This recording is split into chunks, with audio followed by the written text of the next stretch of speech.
Picture 18th century Britain. It was an age of strict rules and public manners. People were expected to behave themselves, especially those in high society. But behind the closed doors of grand houses, well, a different story was unfolding. A story of rebellion, secrecy, and scandal. This is the story of the Hellfire Club. It wasn't just one club, but several secret groups for the rich and powerful. These clubs became legendary. They were whispered about in coffee houses and drawing rooms across the land. People were both fascinated and frightened by what might be happening within their exclusive circles, far from the prying eyes of ordinary folk. The very name, Hellfire Club, was designed to shock. It was a deliberate poke in the eye to the religious seriousness of the time. The first of these notorious groups was founded in London in 1718 by a very flamboyant man, Philip, Duke of Wharton. He was a known troublemaker, a politician who loved to challenge authority and push boundaries. His club was a place for men like him. They wanted to escape the stuffy conventions of their class. They gathered to drink, to debate, and to openly mock the very foundations of polite society. It was a gentleman's club, but not like any other. This was a club for those who dared to be different. Wharton's club was a place for satire and high spirits. The members would pretend to be characters from the Bible or literature, but they would give them a wicked twist. They enjoyed making fun of religious ceremonies and political figures. It was all about freedom of expression, but a very particular kind of freedom. A freedom that only money and status could buy. They saw themselves as enlightened thinkers, breaking free from old-fashioned ideas. But to the outside world, their activities seemed blasphemous and dangerous. The club's reputation for godlessness and wild behavior quickly spread, making it a source of public outrage and endless gossip. This early version of the Hellfire Club set the stage for what was to come. It established the core idea, a secret society for the elite to indulge in forbidden pleasures. The members were not just wealthy, they were often influential figures in politics and the arts. Their desire for secrecy was paramount. This secrecy was part of the thrill, creating a private world where they could act out their fantasies without consequence. The combination of power, wealth, and a taste for the forbidden was a potent mix. It laid the groundwork for an even more infamous chapter in the Hellfire story, one that would become forever linked with a ruined abbey and its scandalous master. The most famous Hellfire Club was not Wharton's original. It was the one led by Sir Francis Dashwood, a wealthy baronet with a passion for art, travel, and shocking people. Around the middle of the 18th century, he created his own society. He called its members the Monks of Medmenham, or sometimes the Knights of St. Francis. They met at his family home in Buckinghamshire before he moved their activities to Medmenham Abbey. Dashwood leased this old ruined abbey by the River Thames. He then spent a fortune renovating it, but this was no ordinary restoration. He turned it into a Gothic playground for his secret club. Dashwood was a man of great taste and even greater theatricality. He designed the abbey to be the perfect backdrop for his club's activities. The motto Fais ce que voudras, meaning do what thou wilt, was carved in stone above the main doorway. This phrase, borrowed from the writer Rabelais, perfectly captured the club's philosophy. It was a declaration of absolute freedom from moral and social constraints. Inside, the abbey was decorated with lavish art, some of it quite rude. There were secret passages, mysterious chambers, and a garden filled with statues that would have made a bishop blush. It was a fantasy world built for pleasure. The members of Dashwood's club were a who's who of the 18th century elite. They included powerful politicians like the Earl of Sandwich and even, it was whispered, Benjamin Franklin during his time in England. These were not just idle rich men. They were movers and shakers who ran the country. For them, the club was an escape. It was a place to let off steam and indulge in behavior that would have ruined their public careers. They dressed in costumes, calling themselves monks and Dashwood their abbot. They drank fine wine from religious-style goblets and held elaborate feasts that went on for days. The rituals were a key part of the fun.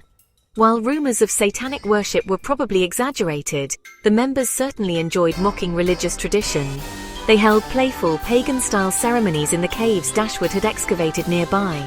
They referred to female guests, often prostitutes or local girls, as nuns.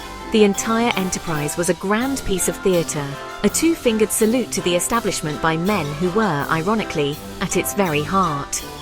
It was this mix of high-status members and lowbrow behavior that made the monks of Medmenham so utterly scandalous and so fascinating to the public imagination. Secrecy was the lifeblood of the Hellfire Club. What happened at Medmenham Abbey was supposed to stay at Medmenham Abbey. This confidentiality was essential because the members had so much to lose. A politician's career could be destroyed overnight if his monkish activities became public knowledge. This created a strong bond of silence among the members. They were all in it together, sharing secrets that could bring each other down. The mystery surrounding the club only made the public more desperate to know what was going on. Human nature loves a secret, and the Hellfire Club was the biggest secret of them all. Of course, secrets have a way of getting out. Whispers and rumors began to leak from the abbey's walls. Servants talked, discarded letters were found, and guests sometimes shared stories of the strange goings-on. These snippets of information were then magnified by London's gossip-hungry press. Newspapers and pamphlets printed wild stories, often mixing the few known facts with a great deal of fiction. The public was told of black masses, devil worship, and unspeakable acts. The less people actually knew, the more they were willing to believe the very worst, painting the members as depraved villains. This growing public fascination turned to outrage. The Hellfire Club became a symbol of aristocratic corruption.